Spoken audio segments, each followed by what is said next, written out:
How to check traffic on iPhone maps. To get started, first of all go ahead and open up the Maps application on your phone. Once you're here, go to the search bar and type in the name of the area you're looking for. You can now view the exact location on the map over here. Press and hold the area and tap on Directions. You can now view the location information as well as the traffic over there. Then, go to the top right corner and tap on the car icon.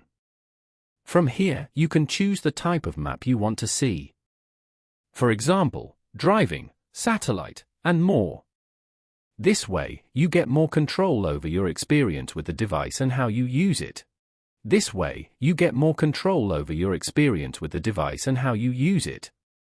Following these steps, you can easily check traffic on iPhone maps. Thank you for watching. Please leave a like if this tutorial helped you, or leave a comment below if you have any questions related to the video.